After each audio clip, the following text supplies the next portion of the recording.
Welcome to Inland Empire Alive, bringing you issues, events, and perspectives from throughout San Bernardino and Riverside counties. I'm David Brady, and today I'll talk to UC Riverside professor Stu Krieger about his new book, Raft. That's today on Inland Empire Alive.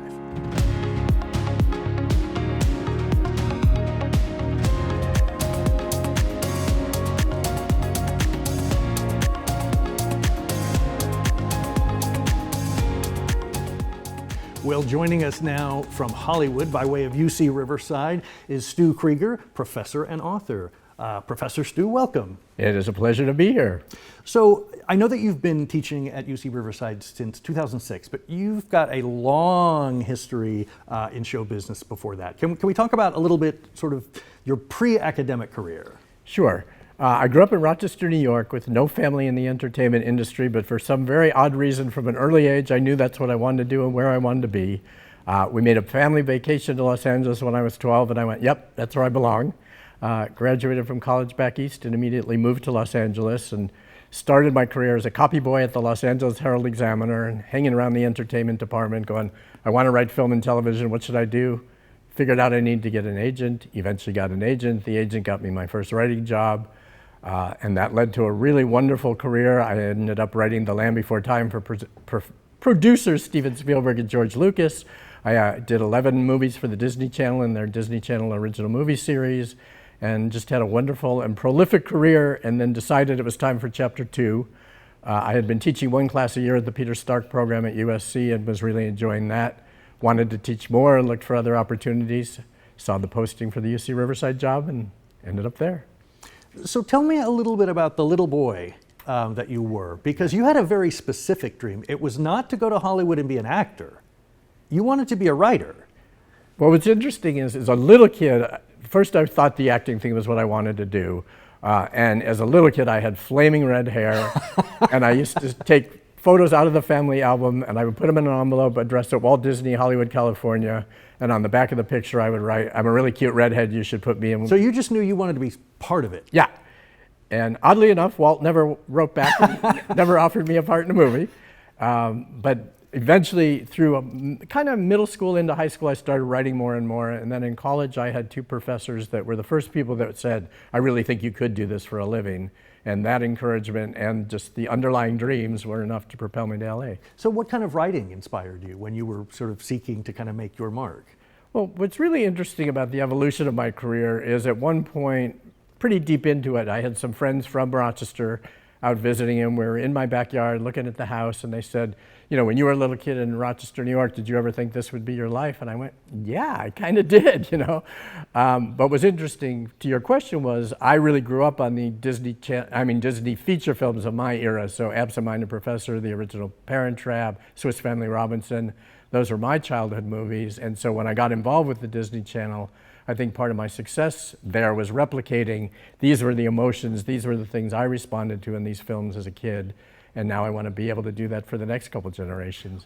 Well, talk to me about that, because, you know, a lot of times children's programming can be sort of, oh, that's what an adult thinks a kid sounds like. You know, that's what they think a hip kid sounds like. How do you stay in tune with that spirit so that when you're writing for Disney Channel, you're writing these original movies, they sound authentic, that kids relate to them? I have told this story many times, but it's worth telling again, which is, throughout my career, my office was at the front of our house, and it has double acoustic doors like a recording studio. So when I was in there and the door was closed, the kids were very respectful of Daddy's working, leave him alone. But especially through the Disney Channel years, they were there at the house all the time. They were with all their friends. I would open the door, I would listen to them for 15 minutes, I would close the door and keep writing. And so I think that was a lot of it. And then in many ways, I am still a child.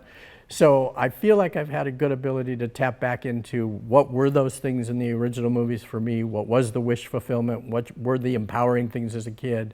And especially at Disney Channel, I would often get in fights with them because they would say, an 8-year-old wouldn't say that, or a 9-year-old wouldn't know that. And I would say, well, my kids do, but in addition to that, I would rather have kids reaching up and turning to their parents and go, what does that mean, or what is that, or can we learn more about that, than to talk down to them.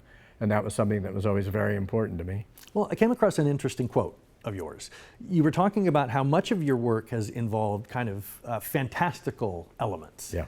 And you said a fictional, fantastical story has to be grounded in real characters and emotions in order for an audience to relate and care. And as someone who now teaches writing, talk to me about that sort of grounding these fantastical situations that you create in those real emotions. Yeah, I think part of it, and it is something I talk about a lot as a teacher, is, there's the cliche of write what you know. And what I'll say to my students is that doesn't mean I lived on a space station when I wrote the Xenon movies. It doesn't mean I got to do some of the adventures that I wrote about in those movies, but the underlying emotions of and the underlying ties between the characters, between parents and kids, between all of those things has to have a kernel of truth. And the other kind of thing I'll say often to students is the specific becomes the universal.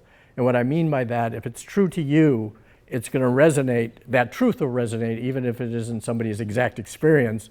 They will respond to the truth of it, and that's where the emotional connection comes from.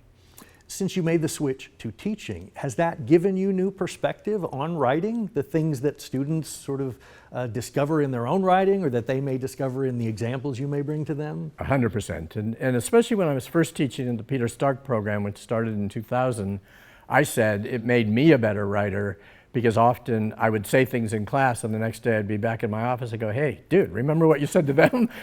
Now apply it to your own work. And it just kind of allowed me to step outside of the whole process and have some objectivity that when you're in it is sometimes hard to find, but in articulating it and having to say it out loud, then suddenly it was like, oh yeah, that makes sense. So you mentioned as part of this switch to teaching, it was also an opportunity to focus on a different type of writing, novel writing. Talk to me a little bit about that. Yeah, part of that decision was the first year and a half that I was at Riverside, I was still very much into my entertainment career. So the first year and a half, I was the executive producer and story editor for a show called Toot and Puddle for Nickelodeon, an animated show. But what that meant was I was suddenly working 90 hours a week because, devoting all my attention to the academic line at the same time. As story editor, I was overseeing all 26 scripts. I wrote 9 of them. Any drafts of anything came through me, and then I was the liaison between the writers and the executives, and it was like, wait a minute, that was not what I signed up for, so that I could now be working double time. But I am a writer. I will always need to write. I believe I will be writing till my last days. And what I discovered with the books is it's your schedule. And so, for example, with my first novel, That One Cigarette, that was actually 7 years in the making. And part of it was there was a lot of research involved. But then in the middle of it, I was department chair for 3 years and had no time. But I had the beauty of being able to say, I'll put it in the drawer. When I have time to get back to it, I will. And then when I did, it was with fresh eyes and fresh perspective, and it really helped the whole process. The first draft, I think, was over 500 pages, and the published book was 300 pages, because I was able then to go back and slash and burn and save that for another book. And so it just became a much more friendly, companion to the academic career to be able to write books on my time and my schedule without a deadline and without an absolute, we need it by a week from Friday at 5 o'clock. And then talk to me about book number 2, which is only a few months out as we record this. Yep. So Raft came out in April.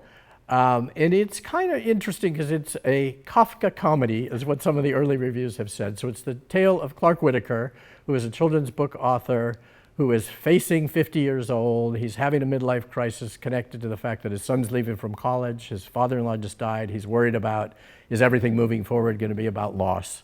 And he gets in a huge fight with his wife, goes to bed angry, and wakes up the next morning and he's a penguin. And there's no magic, there's no fairy, there's no wish fulfillment. Kind of my thesis, and when I pitched it to the publisher, was some men leave their wives for a younger woman, some buy a mountain bike, this guy turned into a penguin. Stuff happens, how do you deal with it?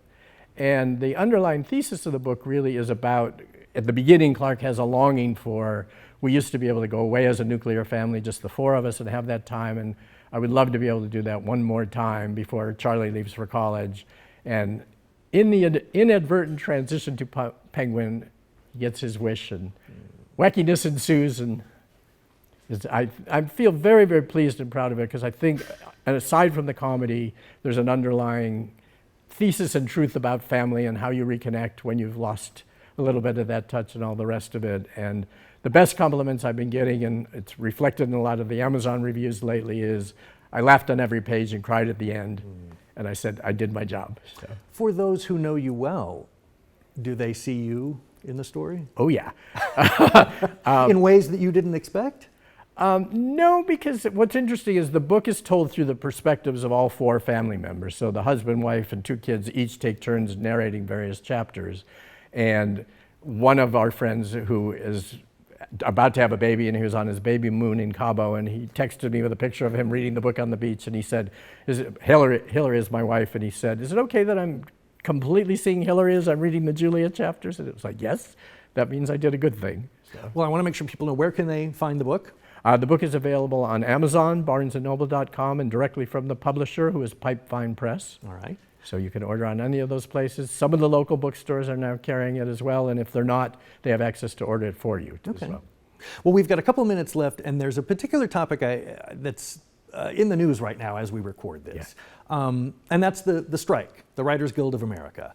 And certainly, even without the strike, the business has to have changed in the time that you entered it. And so talk to me about the sort of landscape of being a working writer today versus when you entered it, and sort of the realities of things like strikes and not being able to work. Yeah, so this is actually the 4th strike that I've lived through in my time in the industry. And at each one of those junctures, and it's particularly true this time, technology changes, and then the contracts that are in place don't reflect the evolution of the technology. So in this strike in particular, it's a lot about residuals for streaming services, which are not clearly defined. And then also the other thing of the business model has changed. So one of the issues that writers are up against is you sign on for a streaming show, which is doing 8 or 10 episodes versus network shows, which used to do 22 to 26. You're under contract for a full year. You're exclusive to that contract. If you're on a small staff with 8 episodes, you maybe are writing 1 or 2 of them and then waiting another year till you can be employed again, and it's not a sustainable way to make a living. So, it is a very necessary thing to be happening to once again reconfigure and have contracts reflecting the evolution of the industry. And then at the same time, there's certain concerns about the new AI technology and what that's going to mean for, our script's going to be written by robots, and what does that do to the Guild members? So. Do you find that students get discouraged that they want to write, they want to tell stories, and then there's the business and the agent and the haggling, and that takes all the joy out of it? Do you find that some people are just I just want the purity of me and a keyboard? Yeah, and what I say to them is the advantage that they have that I didn't is feature films are being made on a smartphone these days. And so, in my day, you had to wait, who's got a camera, who's got film, who's got a lab to develop it, who's got an editing bay. And so I have joked many times with my students, I'll say, someday I'm actually going to court and changing my name to Professor Nike, because just do it. You've got the opportunity, you can tell a story, and careers are being made, because Issa Rae's show Insecure was a web series, and HBO saw it and saw the amount of views it was getting and picked it up for HBO. So yes, it's, in many ways it's more difficult, but in other ways it's much more ecumenical, and a good story is always going to find a way to break through. So that's one of the things I'm constantly reminding them, rather than get frustrated, rather than wait for somebody else to give you the opportunity, go do it. Well, I know that you are very active on social media, so I want to let people know where they can find you. And in particular, you offer advice to aspiring writers. So this is something that people who are watching this, who may not be enrolled in your classes, may want to take advantage of. Yeah, absolutely. So both on TikTok and Instagram, I studiously avoided social media for many, many years. And when the publishers approached me about wanting to publish Raft, one of the things they said was, we really feel like the audience that grew up on your Disney Channel movies are now the young adults with their own families and children that will relate to this book, but you got to find a way to reach them. And I was like, are you sure? I really don't want to do that. But the beautiful thing was, I have had 3 student interns who have worked with me, and they're kind of doing all the mechanics of it. And they'll call me up and say, dude, we need you to shoot a video of this or answer We'll make this sure question. you look hip. Yeah. So I'm heavily reliant on them, and they've done an incredible job. And another brave new world, but keep learning, keep growing. Well, Professor Stu Krieger, it's been a delight having you on the program. Congratulations on the success of Raft. It's available at Amazon as well as other booksellers. You can find Stu on Instagram and TikTok at @Stu Krieger. Thank you so much. Thank you very much.